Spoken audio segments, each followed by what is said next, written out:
speaker from National Renewable Energy Lab. And the first one is presented by John Turner. His talk is entitled Photoelectrochemical water splitting. So first, let's welcome. Thank you. Okay, so you all had lunch. I assume you're ready for your afternoon nap. So I'm the first course for the afternoon nap. You'll be visiting NREL, I think, next week after next, sometime or another. So you get a chance. This is out of date. We got a whole bunch of new buildings and things, so you'll see all that. Okay, let's talk about hydrogen. Just briefly, of course, hydrogen is what is considered as the next best energy carrier, or at least a sustainable energy carrier to replace gasoline, propane, all those other things, because you can make it from water and sunlight. And that's basically what I'm showing here, is various pathways to take solar energy and either water or biomass to hydrogen. And the idea that, again, hydrogen would be part of a sustainable energy system, either for energy storage or for transportation, fuel cell vehicles, and that sort of thing. All of that's being looked at in research. Two things to think about when you see something like this. One is robustness. So if we want to make hydrogen as part of our energy infrastructure, if we want to use it as an energy carrier, there's a number of pathways we can make it. From sunlight, which of course is sustainable, and other sustainable feedstocks. So there's a whole bunch of different pathways, all of which are possible. I'm going to talk about this pathway. Maria Girardi will be in to talk about this. The other thing to notice about this particular thing is competition.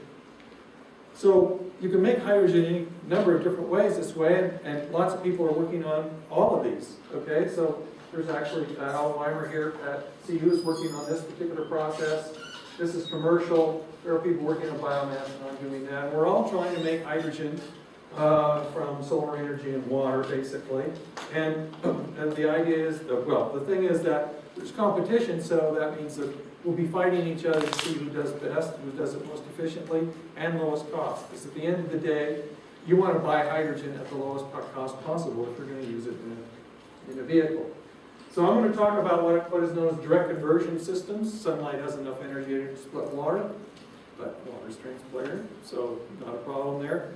So what we need to do is find a light harvesting system, and a water splitting system, and you combine them together to make a device. So I'm going to talk about semiconductor photoelectrolysis. You'll hear about photobiological systems, which uses the chlorophyll and whatnot. And again, at CU actually they do some of this work. Now, I'm sure most of you know semiconductor basics. I just wanted to point out one thing that's different between physicists and chemists and how they label things. So you've got your bands, you promote an electron. From valence band to conduction band, of course, we call this the highest occupied molecular orbital, and this is the lowest unoccupied molecular orbital. And that becomes important, at least that concept for chemists becomes important down the road. So this is how we see semiconductor photoelectrolysis. We take a standard semiconductor and we stick it in solution. So here's your solid semiconductor, and here's your liquid electrolyte. Here's that interface. That interface, immediately when the semiconductor hits that liquid, it forms what is known as a Schottky junction. Hopefully some of you are familiar with those. and you get band bending. I'll show how that works. So you shine light on the system, and the electron, you promote an electron up into the conduction band. That electron can go out in solution and do a reduction. You have, in solid-state physics, what is known as a hole. It's really an electron vacancy. It can yank an electron from the solution to oxidation. So you can drive oxidation reduction reactions at the semiconductor electrolyte interface. Now, what's important about what this is: lowest occupied molecular orbital, highest occupied molecular orbital. These are bonding orbitals, as you know. These are anti-bonding orbitals. So this transition from the valence band to conduction band is a bond-breaking transition. Now, in silicon or solid-state devices, it doesn't matter. Nothing's going to happen, but when you have this thing next to a nice liquid electrolyte, and you're breaking bonds, you end up with issues with corrosion. And we'll talk a little bit about that. So this is how things ideally look in these kinds of systems, at least how we think about them very simply. So you have two types, P and N, and the difference is in terms of the shock junction, which way the electric field goes. So when you immerse the thing in an electrolyte or a P-type, you shine light on it, electrons go to the surface, and you make hydrogen off the surface, and then you would make oxygen off the backside, in an ideal case. We don't really do this very well yet, but you'll see how far we are. N-type is the opposite. The electric field drives electrons to the back, holes to the front, so you do oxidation reactions at these electrodes. Now, just before, let me make sure, you can interrupt me at any time. I'm not a university professor, so not quite the same teaching, but I don't mind being interrupted, yelled at, or that sort of thing. I'm used to that. All right, so this is some of the ideal characteristics, and here's another, kind of look at it in terms of how it might work. Obviously, you have to have high photoconversion efficiency. We have to cover land area. With photovoltaics or with these kind of devices or any kind of solar collection system, you have to cover land area. So efficiency becomes very, very important. Energetics, you have to be able to drive these chemical reactions. Catalysis, that's one of the very important parts of all this. Catalyzing that reaction, catalyzing that oxygen evolution reaction or the hydrogen evolution reaction. So you want to catalyze as much as you can. You want to make sure the catalysts are well connected to the semiconductor. And of course, you have to have stability. So that's basically the kind of thing we're looking for. So here's the energetics. The vacuum level is up here. And here's your, this is the hydrogen reaction, which is minus 4.5 about from the vacuum level. The 1.23 is delta G for water, so that's how much energy it takes, free energy it takes to split water. We need a little extra because we have to drive the reaction. You can't just, this is basically a zero rate. You want to drive the reaction, make some hydrogen, make some oxygen. So you need some extra voltage on top of that. That means about 1.7 to drive the reaction. So this is kind of how we see things energetically for a P-type electrode. Shine light on it. Electrons come out with enough energy to drive the hydrogen reaction. The Fermi level then has the holes, and that basically drives the oxygen reaction. So that's how things look like energetically in a P-type. Here's same kind of situation, a little bit more details different. This is actually for a TiO2 electrode. Same kind of thing. Holes do the oxidation directly at the surface, and then the Fermi level drives the opposite reaction. So that's basically how we see these things operationally. Some goals. If we want to actually do this for real, we have to have some kind of goals. We want to make something that'll worthwhile. And this is a historical perspective. It's actually some time ago, but it's one of the holy grails of chemistry. The water splitting holy grail is, of course, doing water splitting with sunlight. Sunlight is the only energy input. And Al Bart and Marianne Fox give us a couple of metrics that we can look for. 10% water, 10% efficiency. Now, that probably needs to be higher. Photovoltaics nowadays need to be probably closer to 15% to be viable in the marketplace. I think this is probably what we'll have. But this gives us a starting goal of an efficiency and 10 years. Of course, you have to have a reasonable lifetime. You don't want to be replacing things every other day. So there's some goals for us to look at. So let's talk about efficiency in meeting this goal. In standard photovoltaics, you have three parameters you can play with to work on the efficiency. You want to maximize all three, of course. That's the open circuit photovoltage, the short circuit current, and the fill factor.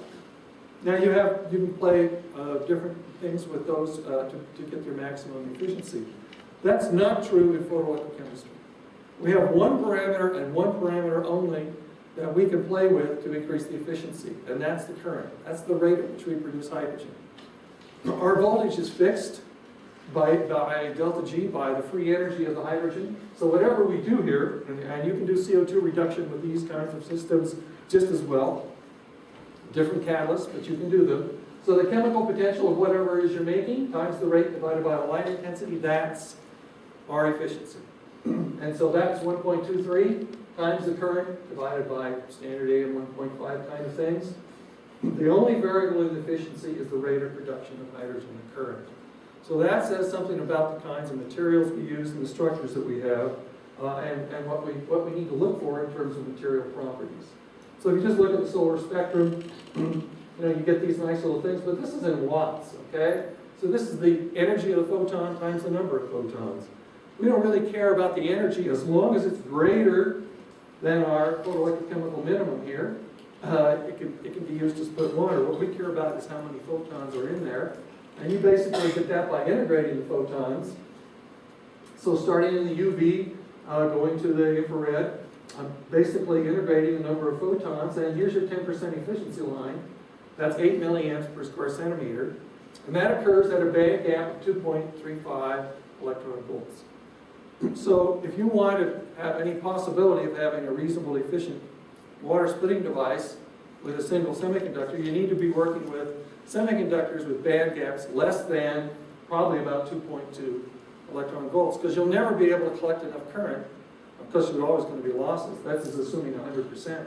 But you'll never be able to collect enough current if you don't go down lower in energy. So about 1.93, about 2 is about where probably you can go.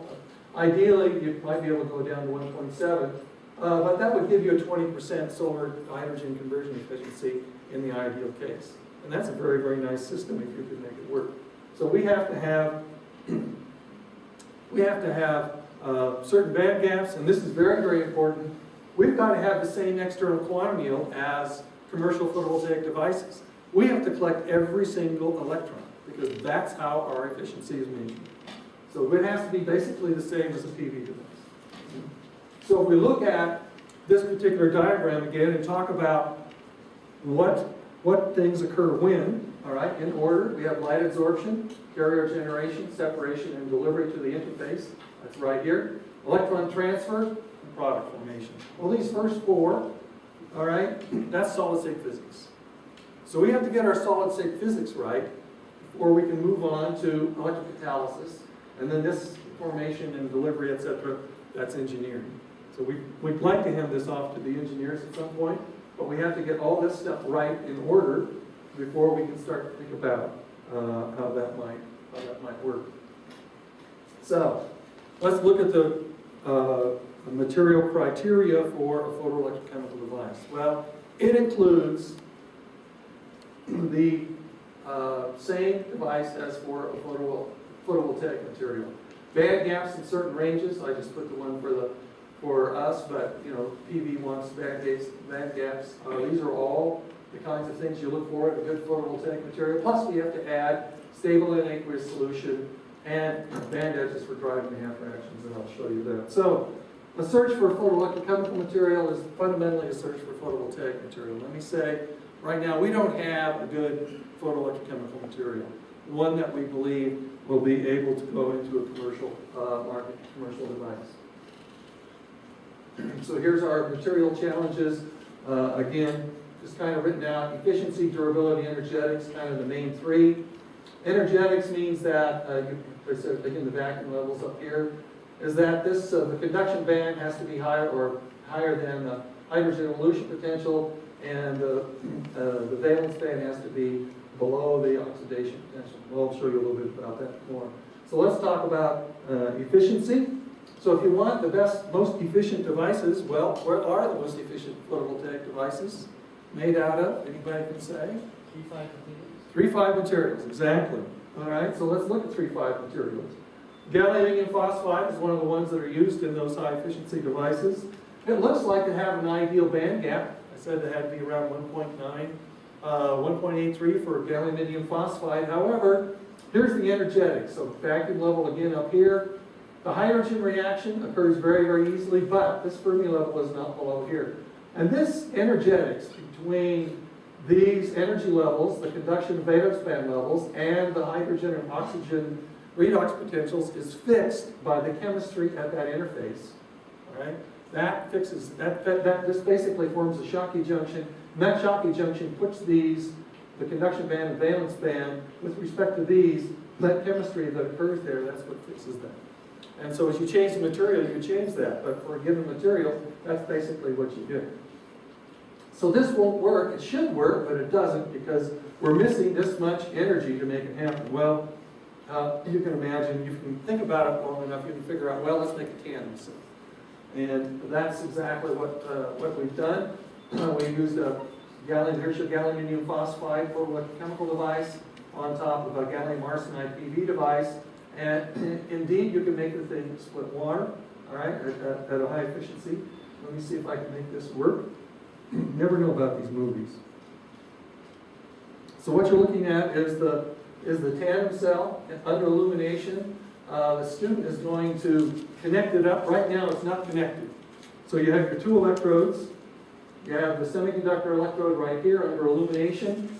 There's the counter electrode. So hydrogen, in our system, hydrogen comes off here. Oxygen would come off here. You aren't going to see the oxygen in the short demonstration, but ultimately it'll come along there. And so the student's going to connect it up. You'll see all the gas evolution, and then we'll pull back to show you that we aren't faking anything. All right, let's try this. There we go. So you see a wiggle there. Yeah, there you go. Okay, so that's light-driven water splitting. The only energy input here is light.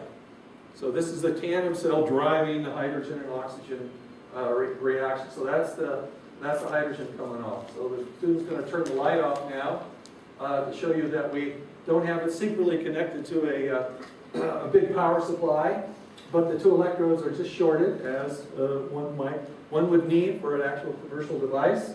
So there's nothing up our sleeve, no magic tricks here, just good semiconductor. And this is outside. This is much harder to see because I think the student had a long night before, a little hangover or something, and was kind of shaky. But if you're careful here, you can see bubbles coming up there. So the thing works in standard sunlight. We have an outdoor testing facility at NREL. So there you have the most efficient water splitting device known to man at this time. Yes? I'm just wondering that 12.4%, is it under AM 1.5? Yes. Actually, well, yes. Yeah, we have the efficiencies are a little higher depending on, we go outside, we get a little higher efficiencies. Especially at this altitude because we have a little bit more UV. So we get about 13%. Actually, our latest one's 16%, but this is what was published. Excuse me. Yeah. Would you please explain it again? Why did you go to Tandem? What was the disadvantages of previous structure? Well, this structure doesn't work. I need an extra voltage. Let me go forward, actually, and show you what. So you can look. If you look here, you can see what we had to do. So this is the gallium phosphide band gap. It can make hydrogen, but can't make oxygen. So I need to add a bias. I need to add an extra voltage. And because I can make tandem cells, so I can use what the gallium phosphide won't use. It's transparent to wavelengths below its band gap. I can use that to give myself a voltage boost. And that's basically what I've done. So now I have two photons to get one electron in the external circuit. And I'm using the low band gap photons to give me this. So this is a standard photovoltaic cell. So it's similar to what Art Nozick suggested many years ago. So does that kind of answer your question? You can't make it work with just a single electrode. You have to add a bias. Most people add a bias with a potentiostat or a battery or something. We did it with a tandem. But we are not interested to have both hydrogen and oxygen at the same electrode. You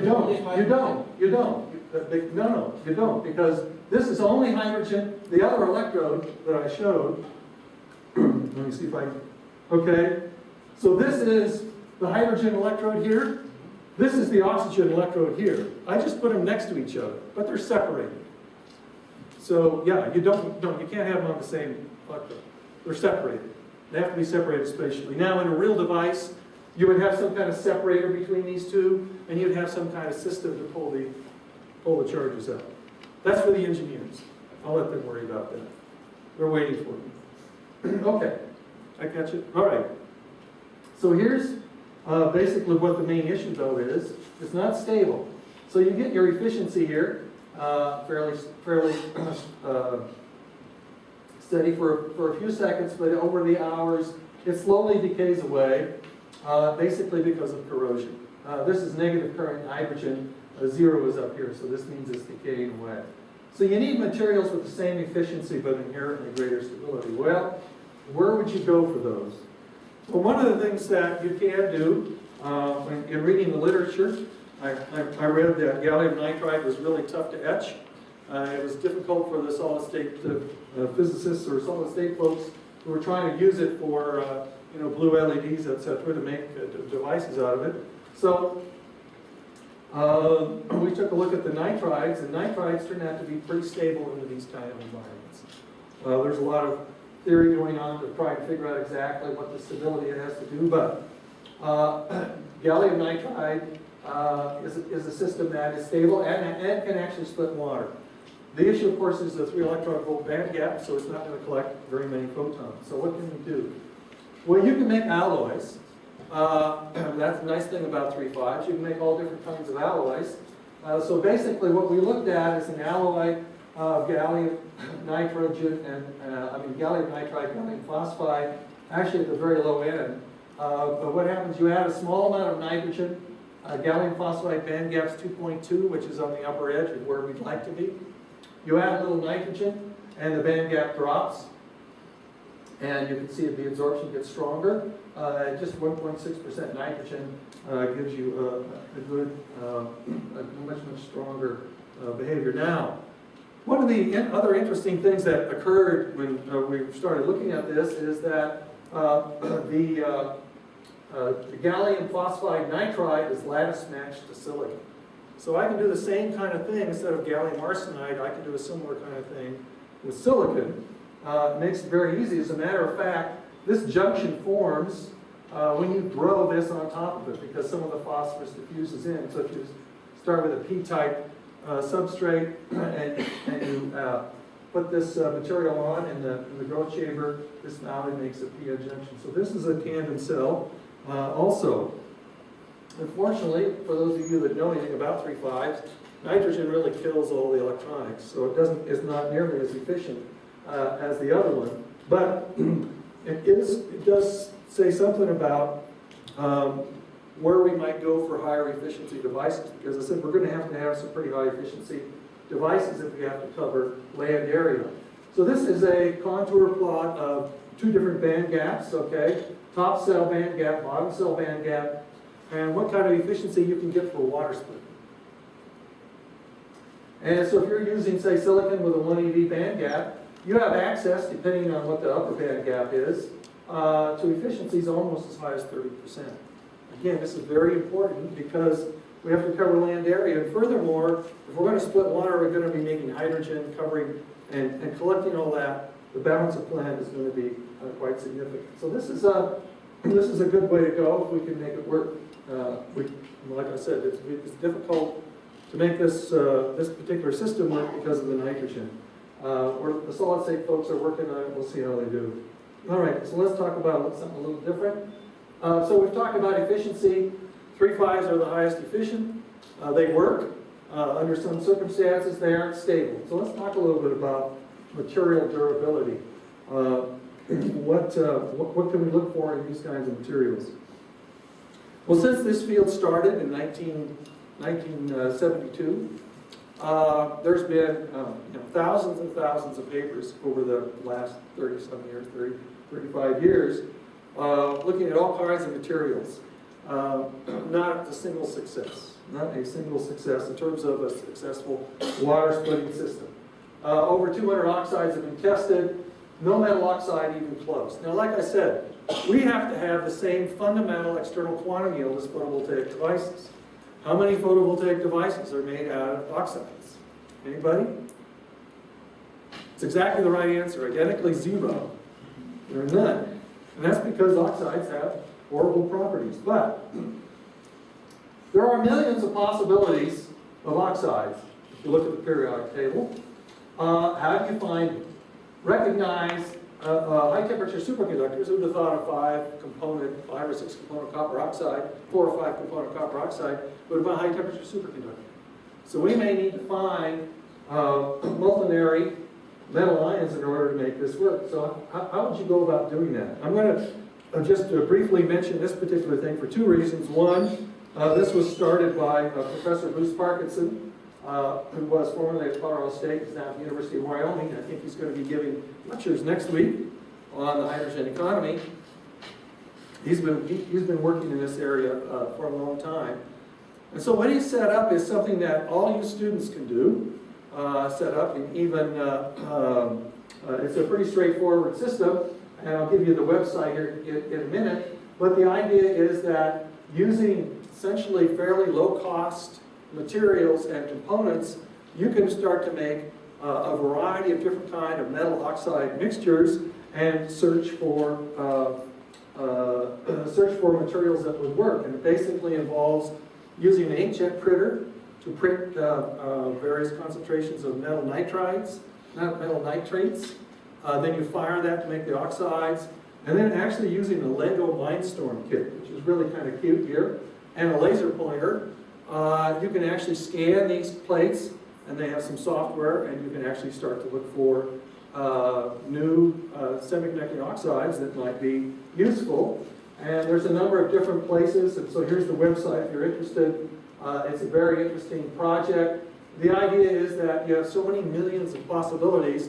Let's get a lot of people interested as undergrads, even some high schools, and have them start to look at materials. And so you're essentially doing a parallel kind of search process, but doing it physically. And so there's a number of different areas around here. So that might be something to look at if you're interested in this particular area. So, well, are there other ways to find these kinds of materials? Let's talk about what it is that makes these oxides so bad. Absorption's good, mobility's poor. They have all bad properties. Matter of fact, go right here. Metal oxides have the ideal perfect properties for bad solar cells. You couldn't ask for any worse properties altogether in one system than for metal oxides. They typically have indirect transitions, so they have low absorption coefficients. Carrier mobilities are low, so there's two things that make things bad: low absorption coefficient and carrier mobilities and low, and they have short diffusion lengths. But if we could find an oxide in this area that would allow us to do photoelectrochemical water splitting, and I forgot to mention the reason why we want oxides, of course, is they presumably are thermodynamically stable in water. We could find an oxide with good to excellent conversion efficiencies. We could revolutionize revolutionize the photovoltaic industry, make things even cheaper, as well as be able to make photoelectrochemistry work. So, just a quick comment about why a lot of oxides are problems. And this is focused primarily on iron oxide, which has received a lot of interest because, it's red, it looks like it has the right band gap. But it has what is known as these Polaroid hopping mechanism for conductivity. And this is true of a lot of the oxides, including iron oxide and the cobalt spinels and any number of them. They're Watt insulators or charge transfer insulators. And the reason is because as the electron moves through the lattice, it actually does a redox reaction. It's not a stained kind of a band as in classic semiconductors. These actually kind of physically change oxidation potentials. Well, you can imagine, you've heard about batteries, lithium moving in and out, changes the lattice. Same thing here. As you change the redox potential, you change the lattice, and that sort of slows everything down because the lattice expands and contracts depending on when the electron moves through. That makes these things very, very poor materials. Now, if you talk with a theorist, they'll tell you, well, one of the ways, let me go back here, one of the ways you can maybe improve that is you can squeeze the two, the metal ions together close enough so that they overlap, the electronic structures overlap, and then you can perhaps improve the conductivity. So that by adding very, very small ions into iron oxide, you can improve the conductivity, but still not enough. And actually, you can make iron a good semiconductor at 50 gigapascal. So, people in the iPads in Jupiter are probably made with iron oxide semiconductors. All right. Still, we need to find semiconductor materials that would work in this particular environment. Things that we'd like to do photoelectrochemistry on. And you can see, there's tons of possibilities there. One way is to go with Bruce's thing, and he's heard me say this, so, you know, it's not, I'm not saying something, trashing his approach without, he knows what I'm talking about this, but I mean, it basically is true. He's basically doing a combinatorial search for materials, and that basically means you're clueless. You have no idea where you're going to go looking for these materials. And that's been the case for the last 30 years. But more recently, if you're talking with solid-state theorists, they can provide you some direction. I'll show you how this works. You can use density functional theory, DFT, and what is known as inverse band structure kind of calculations. And you can take a structure and calculate a band gap and material properties and see if that would match what you're looking for.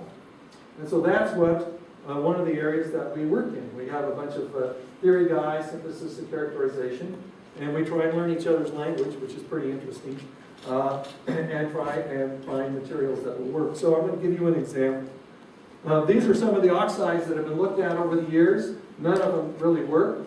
Here's your iron oxide, bismuth tin, some tantalate, some titanates. TiO2 is one of the ones that have been used the most, okay? So you go to the theorist and say, what do we need to do to make TiO2 a viable material for water splitting? We have to raise the conduction and valence band edges. Okay, the vacuum level's up here again. TiO2 cannot make hydrogen. It can make oxygen because it's below this, but this has to go above here, like this one, for you to make hydrogen. You have to make the band gap smaller, 3.2 eV band gap, not going to absorb enough photons. We have to increase the mobility. We have to maintain good semiconductor characteristics. So they come back with these kind of things. Now, the point of this is that we have not made these materials. I can't say we have a great success. Theory hasn't predicted an incredible material. The battery folks, Cedars predicted some materials. We haven't been able to do that same kind of process here. We're working on it. But it gives you an example of an idea of where you might want to go to get the material properties you're looking for. So here's some carbides. Basically you start with TiO2 and you replace 25% of the oxygen and titanium depending on the ratios here. And you can see some alloys can give you some very good band gaps. Here's one with selenium, here's one with nitrogen, very, very small band gaps. So this is a place where we can start. Now some of these are going to be very difficult to make. Oxynitrides are hard to make. These materials may be almost impossible to make. You had a question? Yes, in this particular graph, where are the positions for the oxygen and nitrogen position? Okay, so the red is above the hydrogen. So the hydrogen reaction is about right here. So the red is that much above the hydrogen reaction. And then, again, this is calculated. So when you put it in a solution, it's going to be different, slightly different. But anyway, it gives you an idea of where you might want to go. These will probably, wouldn't work. Whoa. Let's go here. There we go. These probably aren't going to work as a single device, but they might work as in a tandem situation. Now, we need to go further with theory. We need to do, entropy of formation and other sort of things. But this gives us an idea of where to start. Another example, slightly different. This one is from one of the hits from Bruce Parkinson. He found a iron-doped cobalt aluminate, which has some pretty good properties. And so you go with that and you ask, what kinds of alloys could you make out of that? And so this is basically a diagram of various gallium, indium, aluminum. Well, here's the stoichiometry, but a cobalt oxide with mixed gallium, indium, and aluminum. And the green then represents band gaps for a single gap device that you might want to try and make. And we're trying to make some of these as we speak. Okay, let's talk about efficiency. We talked about absorption, light absorption, and that sort of thing. The solid-state physics. If we can get the solid-state physics right, then we have to worry about catalysis. And the question then is, how active does your catalyst have to be in order to have some great efficiency? So this is a calculation done by Art Nozick, who's a professor here nowadays. So if you have absolutely perfect system, works after thermodynamic potential, you could have with a single gap system a water splitting efficiency of 27%. But there's always losses, and typically it's from 0.2 to 0.4 of a volt loss in these systems. And so you can see at 0.4 of a volt, there we go. At 0.4 of a volt, you're already down to 15%. So you have to have pretty active catalysts on these systems if you want to have high efficiency device. I'm going to go back to this contour plot for tandems, because tandems inherently have a higher possible efficiency for the water splitting system, as you can see, 40% at some very good. Now this is a different set of band gaps for maximum efficiency than you get from photovoltaics, and that's because we're trying to split water. We're not trying to get the high voltage. We want maximum current. So that's another thing to note. But you can get some very high efficiencies. And if you look at the relationship of losses as a function of the efficiency, you get this kind of plot. So here's your single gap device. And these are basically over potential is losses. And these losses could be both in the catalysis, pushing that charge across the interface, and in the semiconductor device itself. So they're labeled as over potential, but basically it's a mixture of the two. So, you know, at half a volt, you lose quite a bit. But notice in the tandems, you can lose quite a bit. And that's one of the things that I think we're going to have to go to. There's going to be a lot of work for the next 10 years or 20 years looking at single gap materials. But I think ultimately, if we want high efficiency, we're going to have to do tandems, and that's going to be very difficult, especially for oxides. You can imagine trying to layer oxides, matching lattice constants. Oh, I should mention one of the things that we put in here are lattice constants. That's the blue. Just to have a little discussion on what you might want to try and do if you wanted to try and use oxides in tandems. So I want to close quickly here with some final remarks. Again, there are no viable devices in photoelectrochemistry that I see. Well, we need our first silicon. And basically what I mean by first silicon is a material system or material that we know if we beat on it hard enough, we can make it work. Silicon, they knew if they beat on it hard enough, they could make it work. And now what do we have? Just, all kinds of things. But we don't have that. It may or may not be useful for photovoltaics. I didn't talk about it, but one of the nice things about photoelectrochemistry is you can do nanostructuring. And if you put it in liquid, you have a conformal junction. Now, nanostructuring isn't going to fix the band gap necessarily. You can go to quantum sizes and increase the band gap, but that makes things difficult. It may not necessarily increase the mobility, especially something like iron oxide. Nanostructure just means that the electron, which already is going slow, has got a more tortuous path. But it still has to have the same solid-state internal efficiency as commercial PV devices. We have to cover land area, no question. I think we're going to need theory, synthesis, and characterization groups. Bruce may be successful. We'll see. But I think a more directed search using theory is going to be much more efficient. And once you have good semiconducting materials, catalysis is everything, because that's where you can get a whole lot of losses. And I think that's it. Obviously, my group has got a lot of things going on in it, and lots of people doing various and sundry things, and because it's a very, very complicated area. If you're interested in photoelectrochemistry, remember, you've got to learn solid-state physics, you've got to learn electrocatalysis, you've got to learn synthesis, all those kinds of things. It's a very, very difficult area, but it's fun. It's kept me occupied for the last 30 years or so, and hope it keeps me occupied for a little while longer. Thanks.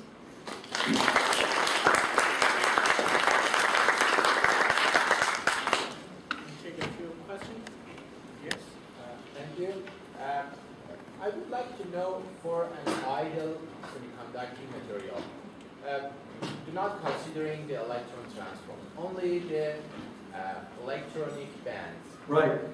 What should be the ideal position of valence band and conduction band of an ideal material in relation to water? So It basically has to do with the kinetics. We can look at it this one.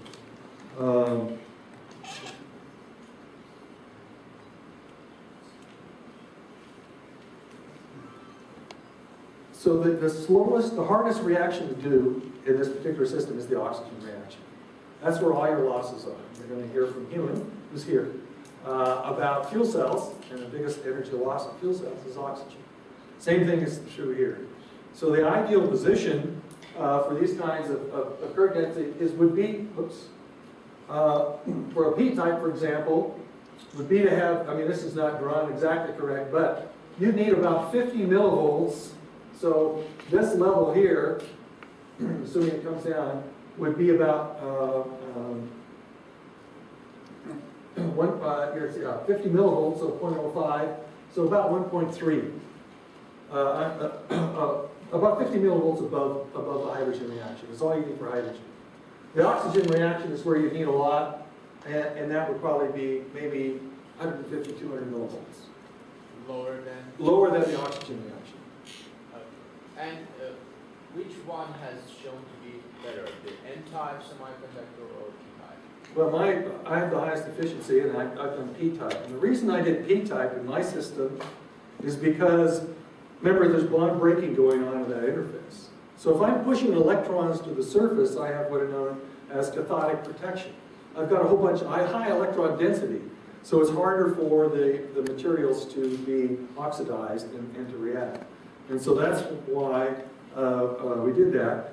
I mean, I could have received the same efficiency with an N-type system, but the N-type system would have decomposed very, very quickly in a 3,5 system. That's why people want to go to oxides. Now, TiO2 is very stable and can split water, the anatase version, but it's, you know, the band gap's too big. So theoretically, you should be able to do either one. Now, for me, I still like P-type because this reaction is really hard to do. And so if I can do it in the dark with an optimized electrode, if I put catalysis, I put catalysts on these. Now that system I showed you had platinum nanoparticles on the surface as catalysts. Now they were less than 50 nanometers, so they didn't absorb much light. But if I have to have a transparent catalyst, and the hardest reaction I have to do is oxygen, I'd like to do that on a non-transparent, which would give me a lot more variety. Because if I have to have my catalyst be transparent, that limits the number of materials I can use. So I think this is still going to be ultimately the most efficient system because I can do oxygen catalysis using cobalt oxides or some of these others, which would be ordinarily wouldn't be transparent. Thank you. You said that people are looking at oxides because they're more stable. Ideally, they're more stable. Not all Are there of them other are. paths that are being looked at? Pardon? Are there other paths being looked at besides the oxides? Well, we've looked at oxides, nitrides, selenides, copernadium diselenide. People have looked at CZTS. Nobody wants to look at cadtelluride because it's got cadmium in it. But yeah, the layer compounds, molybdenum, tungsten diselenide, tin disulfide. So it's basically been the oxides and sulfides, some nitrides, oxynitrides have been looked at. So it's, but that just tells you that the parameter space is absolutely enormous.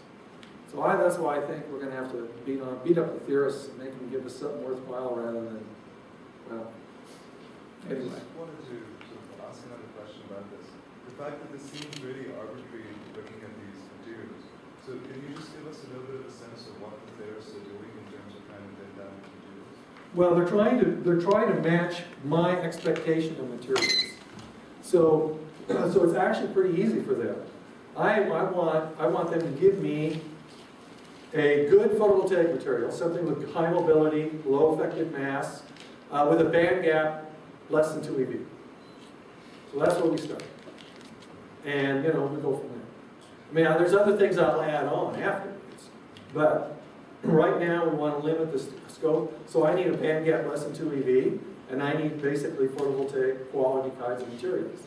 And so that's what they look for. So they calculate effective masses, that sort of thing. They calculate spectra. for me. Obviously, the last constants, because I'm ultimately interested in looking at tandems, so you can see how far we've got. But it's a whole series. Now, you'll hear a lot of people say, "Well, how about those band edges match?" You were asking about the band edges matching. I didn't talk a lot about it, but because it's the chemistry at that surface that fixes those energetics, I think ultimately we can control that. You can change, if you have an oxide, you can change the conduction band energy with respect to vacuum 800 millivolts by changing the pH. Because the oxide has essentially acid-base properties, and so if you change the acid, the conduction band and valence band actually move with respect to vacuum level, and you can change it 800 millivolts. Now, it doesn't do you any good for water splitting because the hydrogen and oxygen reactions are changing exactly the same way. But if I could make the surface that was independent of pH, for example, one of the layer compounds, tin disulfonide, disulfide, then I can change the pH and match things up. So I don't know that those energetics are as important as people would like them to be. Last question. You mentioned that by using chemistry, we might be able to pin the location of the conduction band. Right. Can you elaborate a little more or give me a reference about it? So in these photoelectrochemical devices, if you put positive charges on the surface, okay, it moves the band edges further away from the vacuum level, more positive. Put negative charges on the surface, it moves the band edges more negative. And so what we would look for is to be able to attach charged species onto the surface to control where those band edges are. So Doing chemistry at the surface. So this chemistry is organic or inorganic? Well, I would expect, well, it'd probably be easier to do, it's a mixed, right, because we're connecting to an inorganic material. I would expect it would have to be inorganic, simply because if you want things to hang out in light and you're doing chemical reactions along, it's, the organics are going to have a hard time surviving that kind of thing.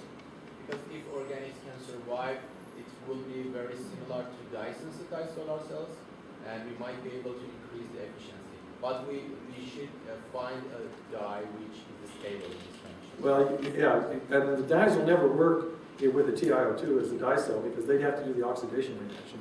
They'll never survive that. Okay, let's thank the speaker Thank you. again. Move on.